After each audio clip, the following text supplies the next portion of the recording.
Hi everyone and welcome back to my channel. I hope you guys are all doing fantastic. A lot of you guys have been asking me to show you my portfolio that got me into London College of Fashion at University of the Arts London.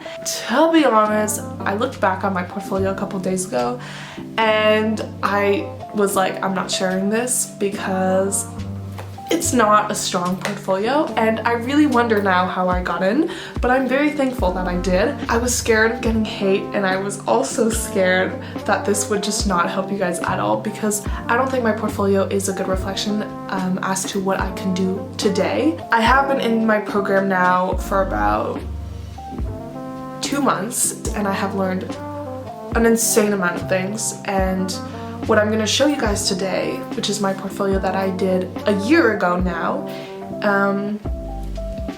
is a good entry-level portfolio, but it's not at all comparable to what I'm learning today. Also, I would like to say that this portfolio was to get into the foundation program and not a Bachelor's of Arts.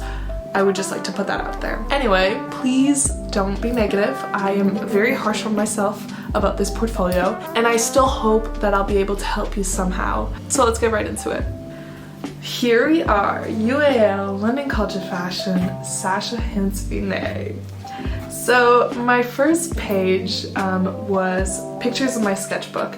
This was the first project I did, which was about the blue gloggus. If you didn't know, it's this mini sea creature that's very beautiful actually. I just did a bit of research and jotted down notes, and then moving on to the next page, I put the blue gloggus on body shapes and made basically an outfit, and as you can tell on top, I try to make a color palette and I also put a bit of annotation. Very minimal. Next, these pages are extremely messy, but I actually kind of like these pages because this is still what they want to see today at school. Even though these pages are very messy, you know, I use different mediums, I use string too, and I think they're just a good visual representation of what was going on in my mind at the time when I was doing this project, which is what they want to see. Afterwards, I just presented my final outcomes and some fabric samples. And then this was another outcome, which was inspired by that big piece of tulle on the right, which I still believe is pretty cool because I kind of transformed this weird shape into this weird looking dress. It's really out of my comfort zone, so I'm not gonna hate on this too much because, you know. Next is another project that I was working on when I was at my cottage. I was inspired by the view, which is that big middle picture that you can see. It kind of gave me Frozen vibes, you know, so kind of went with it. Here was my development page. As you can see, I just have a collage and then I have some fabric samples, and I also included some 2D designs, some flats, to show my technical skills and my ability to draw flats because that's something that was important for me to show. And then here is some more development. I was very proud of this bodice. Don't ask why. Next is a project that I called Pom Pom Party, and it was all about growing up and, you know, becoming the person you want to be. Vulnerability. I just put some inspo on top, which is so not enough inspiration. If you're working on your portfolio to get into school right now, please, please, please put more inspiration because this, what I put, is not enough inspiration. 2 pictures is not enough. And then here I kind of, you know, turn it into editorial type of thing. And this was the final product, so I made this garment, I sewed it. Next, I did some sketchbook work, which is all about roads and squiggly lines and confusion, not really knowing where to go. And then I did some collages. I used some string, some ribbon, you know, magazines. I did drawings, 2 terrible drawings. I'm very bad at drawing, by the way. Next, more sketchbook pages. These ones are even messier than the ones I previously showed you. I don't know what's going on here. These are a little too over the top, I find, because you don't even understand what's going on. And I kind of just layered a bunch of beads on top of one another, and it just looked messy. It didn't look strong, but I think I did do a good job with annotating and kind of putting sense in the commotion. And then I am still proud of this page because these are final designs I made, which are not drawn. None of this is drawn. This is all either string, you know, ribbon, glue, fabric. None of this is drawn except for the body figures. And I think it's pretty cool. Next, I was inspired by this album by Lyra's Mess. It was all made with string and colorful, and I love crocheting, so this was kind of perfect because I wanted to show my crocheting abilities. Here I experimented with yarn. I kind of just layered some yarn, made a bodice. I made crochet samples, crochet swirls, all that good stuff. And then some more experimentation. I made that top on the bottom. I experimented again with other crochet stitches. I thought that bobble stitch was pretty cool. And then here was a finished garment where I crocheted the flowers on top. I really liked this dress. It was mainly made out of string, which is why I kind of put it at that part of the portfolio. I kind of organized it in a weird way now that I look back at it, but... And then here was another project I made on sunsets, and I named it Vesper. You know, development process. Now that I look back on it, I did not have enough white space. If you don't know what white space is, I will talk about it in my term 1 recap, which I will be filming and posting soon. But white space is basically white space that you leave to let your work kind of speak for itself.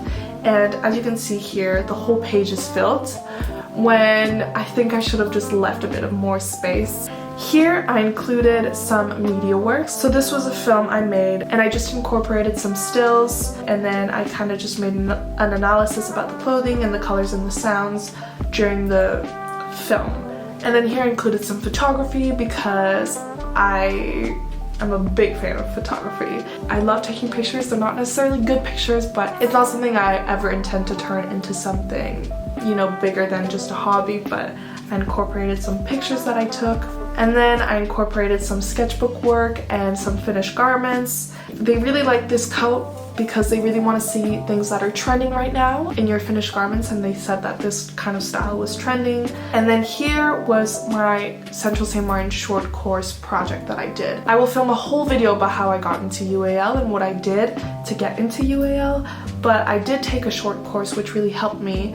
So this was a project I made about masculinity and femininity coming together, basically. So here was my mood board. I made some 3-dimensional drawings, observational drawings. This was good research, just not enough white space. Here I incorporated my brainstorm and that horrible painting I made. Please don't judge. Again, terrible at painting and drawing. Here I just transformed a collage. Again, I incorporated some flats, and then I also put, you know, some fabric samples. And then next, I'm going to show you guys some future projects that I had in mind. It's very important that you show your future products because they don't necessarily only want to see what's done. It's very important that you show what you're currently working on and what you would like to work on in the future. So this was a project that I was working on based off of Moroccan rugs, some research, you know. They really liked this because I was starting to really learn about research development. Here I just shaped the rug onto body forms, which they really liked actually. What this page they really liked for some reason. I think it's because it was simple yet intricate. And then here, you know, rough sketches. Another future project, this was on good versus bad, so smoking, but smoking incense, and incense is supposed to, you know, clear the air out of negative energies. It was kind of that balance of good and bad. And then here I just made a clay hand that I showed. Another project on galaxies. This was just a research page. I hadn't gone more in depth than that. Another future project on recycling. I just weaved some plastic bags into each other and then did a collage. And finally, my final page, which was onions turning into illusions. This was a project that I continued working on after that, and unfortunately I don't have my sketchbook, it's back home, but I would show you guys the final project. But this was the very first page of it, and I hadn't done anything else before I presented this portfolio, and it turned out to be a really cool project. So yeah, that's it. If you're curious, my portfolio is 44 pages long, which is very long. If I were to redo this portfolio, I'd definitely make it shorter and more refined because I think there was a lot going on. It's very important that you show that you know what's good and what's bad. And I feel like in there, now that I look back,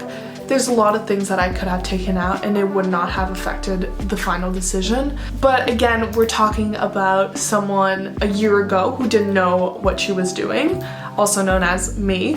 and I think it shows growth. Anyway, that's it for this video. I really hope you guys enjoyed. I know you've been wanting to see this, so, you know, maybe it wasn't up to standards, but the next video in this series is all going to be about how I got in, the application process, all that. So please leave any questions at all in the comments and I'll be sure to answer them in the next video. And if you have any more personal questions or anything like that, feel free to send me a message on Instagram. I'll try to answer. And yeah, thank you so much for watching. And if you have any other video ideas, please also leave them in the comments. And thank you so much for watching and have a great day. Love you guys.